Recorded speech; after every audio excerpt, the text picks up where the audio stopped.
तो दोस्तों एक बार फिर से मैं सुशील पुरोहित आपके सामने हाजिर हो चुका हूं। अब तक हमने पढ़ लिया था एग्जीक्यूटिव में president, vice president and prime minister. आज हम पढ़ेंगे काउंसिल ऑफ मिनिस्टर, मंत्री परिषद होती क्या है। तो सबसे पहले मंत्री परिषद होती क्या है इसको हम समझ लेते हैं। हमारे देश का जो राष्ट्रपति होता है उसको उसके कार्य के संपादन के लिए उसको हेल्प की जरूरत पड़ती है, उसको एडवाइस की जरूरत पड़ती है। तो ये जो हेल्प और एडवाइस जो देता है वो मंत्री परिषद देता है। तो आर्टिकल 74 में यह बताया गया है कि एक मंत्री परिषद होगा भारत में और उस मंत्री परिषद का एक हेड होगा, एक नेता होगा जिसे हम प्रधानमंत्री कहते हैं। तो इस मंत्रियों की जो नियुक्ति करता है वो राष्ट्रपति करता है, लेकिन किसकी एडवाइस से? प्रधानमंत्री की एडवाइस से। प्रधानमंत्री जिनके नाम रेकमेंड करता है राष्ट्रपति को, राष्ट्रपति है वो उनको मंत्रियों का कार्यभार सौंपता है। तो ये जो लोग मंत्री बन जाते हैं इसके बाद शपथ लेते हैं वो राष्ट्रपति के सामने देते हैं और अपना जो रिजाइन भी देते हैं तो भी राष्ट्रपति को देते हैं अगर वे चाहते हैं तो। इसके बाद इन मंत्रियों की योग्यता क्या होनी चाहिए? कौन मंत्री परिषद का सदस्य बन सकता है, कौन मंत्री बन सकता है? तो या तो वहां लोकसभा और राज्यसभा दोनों सदनों में से किसी एक सदन का सदस्य हो, या फिर वह मंत्री बन जाता है लेकिन वह दोनों सदनों में से किसी भी सदन का सदस्य नहीं है तो उसे 6 महीने के अंदर अंदर उसको सदन की सदस्यता प्राप्त करना अनिवार्य है, लोकसभा और राज्यसभा में से कोई भी एक। यदि वह ऐसा नहीं करता है तो उसे उसके मंत्री परिषद से हटाया जा सकता है। अब हम पढ़ते हैं कि मंत्रियों के प्रकार, कितने प्रकार के मंत्री होते हैं हमारे केंद्र में? तो 3 प्रकार के मंत्री होते हैं। फर्स्ट में आता है कैबिनेट मंत्री, राज्य मंत्री और उप मंत्री। कैबिनेट मंत्री में महत्वपूर्ण मंत्रालय होते हैं जैसे वित्त मंत्रालय, रक्षा मंत्रालय, विदेश मंत्रालय, गृह मंत्रालय, ऐसे महत्वपूर्ण मंत्रालय हैं। इन मंत्रियों को सौंपे जाते हैं जिसको हम बोलते हैं कैबिनेट मंत्री। इसके बाद आता है राज्य मंत्री। राज्य मंत्री में भी 2 प्रकार के मंत्री बनाए जाते हैं, एक तो है कैबिनेट मंत्री के सहायक मंत्री और दूसरा है स्वतंत्र प्रभार वाले मंत्री। तो ये जो कैबिनेट मंत्री के सहायक मंत्री होते हैं ये कैबिनेट मंत्रियों के लिए काम करते हैं, उनकी सहायता करते हैं। और ये जो स्वतंत्र प्रभार वाले मंत्री हैं इनका अलग से विभाग होता है और जब कभी भी इनके विभाग के विषय में कोई बैठक रखी जाती है तो इनको आमंत्रित किया जाता है उस बैठक में। कैबिनेट जो मंत्री होते हैं, ये जो सहायक मंत्री होते हैं उनको कैबिनेट मंत्रियों के लिए सहायता करनी होती है, इनको कोई अलग से स्वतंत्र प्रभार नहीं दिया जाता है। तीसरे नंबर पे आते हैं उप मंत्री।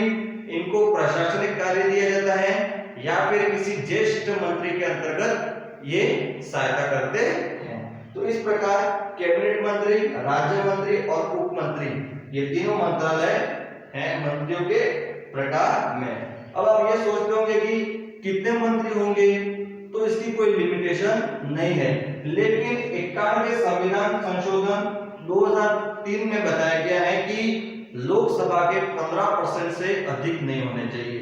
ये जो तीनों मंत्रालय हैं कैबिनेट, राज्य मंत्री, उप मंत्री, इन तीनों के जो मंत्री हैं वो लोकसभा के 15% से अधिक नहीं हो सकते हैं। अब हम आते हैं कार्यों पर। इन मंत्रियों के क्या कार्य होते हैं? वैसे तो इसको भारतीय शासन व्यवस्था का हृदय भी बोलते हैं क्योंकि यही पूरा देश चलाते हैं, लेकिन इनके बहुत सारे कार्य हैं। मैं आपको कुछ कार्य बता दूंगा, जैसे राष्ट्रपति की सहायता करना। यह मंत्री है वो राष्ट्रपति को समय समय पर एडवाइस देते हैं और हेल्प करते हैं। तो विकासात्मक कार्यों को करना, देश में डेवलपमेंट से संबंधित जो भी कार्य है, किस प्रकार देश को आगे बढ़ाया जाए, देश का डेवलपमेंट कैसे किया जाए, ये सब काम ये कैबिनेट मंत्री करते हैं। इसके बाद बजट तैयार करना, देश का जो वार्षिक बजट तैयार किया जाता है वो वित्त मंत्री तैयार करता है। किसकी सहायता से? बाकी मंत्रियों की सहायता से। फिर ये जो वित्त मंत्री होता है वो सदन में ये बजट पेश करता है, फिर बजट को पास किया जाता है। इसके बाद आता है नीति निर्माण करना, प्लानिंग, पॉलिसी, देश में वैदेशिक संबंध कैसे स्थापित किया जाए, अपना देश का संबंध दूसरे देशों से कैसे होना चाहिए, देश के आंतरिक भागों में प्रशासनिक व्यवस्था कैसी हो जानी चाहिए, ये सब जो नीति निर्माण का काम करते हैं ये मंत्री परिषद करते हैं। तो इस प्रकार हमने पढ़ लिया एग्जीक्यूटिव में president, vice president, prime minister and council of minister. तो अब हम आते हैं सरकार के तीसरे अंग जुडिशरी न्यायपालिका पर, जिसमें सुप्रीम कोर्ट होता है। केंद्र में हमारी जो न्यायपालिका होती है इसको हम बोलते हैं सर्वोच्च न्यायालय या उच्चतम न्यायालय या सुप्रीम कोर्ट। तो सुप्रीम कोर्ट होता है इसको हम जानेंगे। तो सुप्रीम कोर्ट का काम है भारत में जो न्याय संबंधी जो कार्य करता है उसको सुप्रीम कोर्ट कहते हैं, जिसमें कार्यपालिका का कोई हस्तक्षेप नहीं होता है और ये स्वतंत्र रूप से कार्य करती है।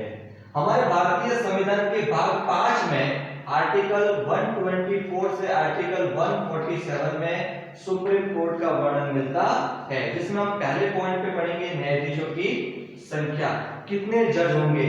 यह दिया हुआ है सेक्शन 124 के 1 में, जिसमें पहले एक मुख्य न्यायाधीश और 6 अन्य न्यायाधीश होकर 7 और 8 न्यायाधीश होते थे, लेकिन यह संख्या धीरे धीरे बढ़ती गई और वर्तमान में एक मुख्य न्यायाधीश और 30 अन्य न्यायाधीश होते हैं और टोटल सदस्य संख्या 31 न्यायाधीश हैं सुप्रीम कोर्ट में। इनकी नियुक्ति सेक्शन 124 आर्टिकल 124 के 2 में मिलता है। इनकी जो नियुक्ति है वो राष्ट्रपति के द्वारा की जाती है, वो भी किसकी सलाह से, न्यायाधीशों की सलाह से ही। मतलब भारत ऐसे देशों में आता है जिसमें न्यायाधीशों की सलाह से ही न्यायाधीशों की नियुक्ति की जाती है।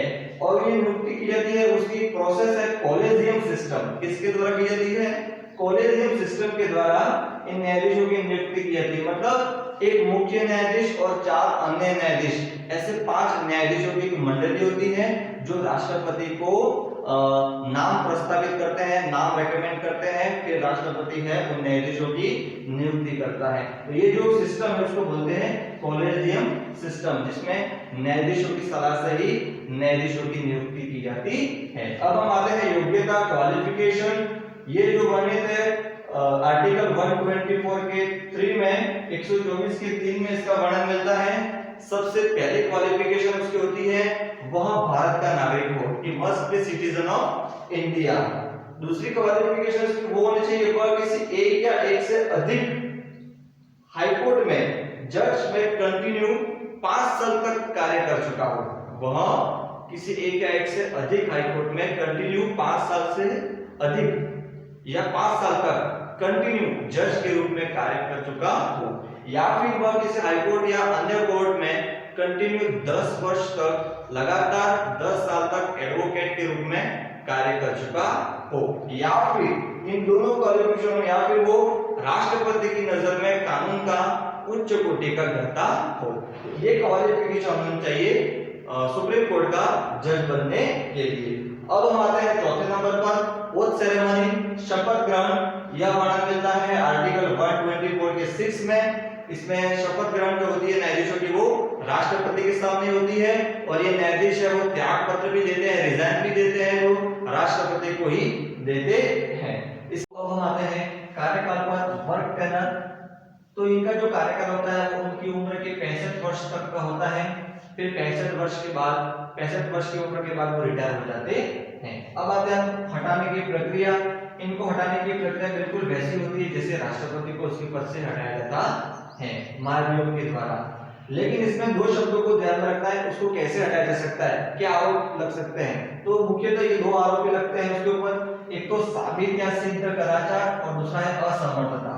साबित और सिद्ध कदाचार उसको बोलते हैं या तो जज कोई घूस देता हुआ, या फिर भ्रष्टाचार करे, या कोई ऐसा काम करे जो न्यायाधीश को नहीं करना चाहिए, या फिर वो काम करने में असमर्थ हो जाए। तो क्या करते हैं, इसका जो प्रस्ताव है वो दोनों सदनों में से किसी एक सदन में भेजा जाता है, फिर वो प्रस्ताव स्वीकार कर लिया जाता है, फिर दोनों सदनों में अलग अलग करके 2/3 बहुमत के द्वारा उसको अयोग्य घोषित कर देते हैं उसके पद से हटाने के लिए। तो इस प्रकार सुप्रीम कोर्ट के जज को उसके पद से हटा दिया जाता है। अब हम आते हैं वेतन पर, सैलरी कितनी होती है। तो सीजेआई उसका जो चीफ जस्टिस ऑफ इंडिया उसका जो वेतन होता है 2,80,000 होता है, और बाकी के जो अन्य जज होते हैं उनका वेतन मंथली होता है 2,50,000। तो अब हम आते हैं सुप्रीम कोर्ट के कार्य एवं शक्तियां, power of supreme court. Supreme court के पास क्या क्या पावर है, क्या क्या अधिकार है। तो सबसे पहले हम पढ़ेंगे मूल अधिकार, या इसको हम प्रारंभिक अधिकार भी बोलते हैं, मूल अधिकारिता या प्रारंभिक अधिकारिता, जिसका वर्णन आर्टिकल 131 में किया गया है।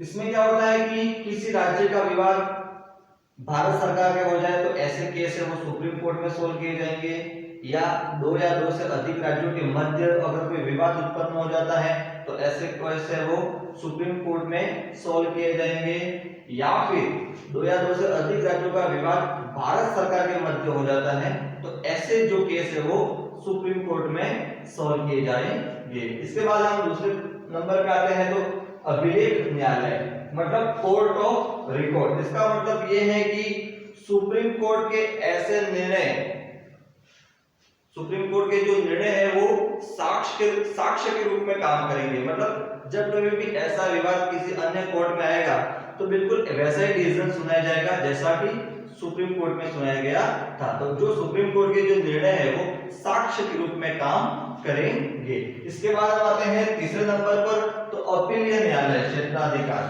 इसका जो वर्णन है वो आर्टिकल 132 में मिलता है। अपीलीय न्यायालय क्षेत्राधिकार मतलब अपील करने का अधिकार। अब सुप्रीम कोर्ट है वो भारत का अंतिम कोर्ट है, सर्वोच्च न्यायालय, तो उसको जो समस्त हाई कोर्ट है उसके जो निर्णय है उसके विरुद्ध अपील सुनने का अधिकार है सुप्रीम कोर्ट को। इसके बाद चौथे नंबर पे आते हैं सलाहकारी अधिकार। ये मिलता है आर्टिकल 143 में। यदि राष्ट्रपति को यूं लगे किसी प्रश्न में कि यह सार्वजनिक महत्व का प्रश्न है, मुझे हेल्प लेनी चाहिए सुप्रीम कोर्ट से, तो सुप्रीम कोर्ट है वो राष्ट्रपति को सलाह देता है। अब वो सलाह राष्ट्रपति ले या नहीं ले, ये राष्ट्रपति कोई बाध्य नहीं है इसके लिए। इसके बाद पांचवें नंबर पे आते हैं न्यायिक पुनर्विलोकन का अधिकार। मतलब ऐसे निर्णय जो सुप्रीम कोर्ट ने लिए हैं उसके बाद वापस सुप्रीम कोर्ट उसके निर्णय की समीक्षा कर सकता है, या फिर ऐसे जो कानून बनाए गए हैं उन कानूनों की जांच करना सुप्रीम कोर्ट का काम है। यह शक्ति सुप्रीम कोर्ट को प्राप्त है। इसके बाद आते हैं छठे नंबर पर अन्य पावर, अन्य शक्ति। उसमें है संविधान की व्याख्या करना। संविधान की व्याख्या करने का जो अधिकार है वो सुप्रीम कोर्ट को है। उसके बाद संविधान का इसको रक्षक भी बनाया गया है, कोई नियम कानून तोड़े नहीं। तो हमारे जो मौलिक अधिकार है, हमारा जो संविधान है उसकी रक्षा करने का काम है वो सुप्रीम कोर्ट के पास है। तो इस प्रकार हमने पावर पढ़े सुप्रीम कोर्ट के।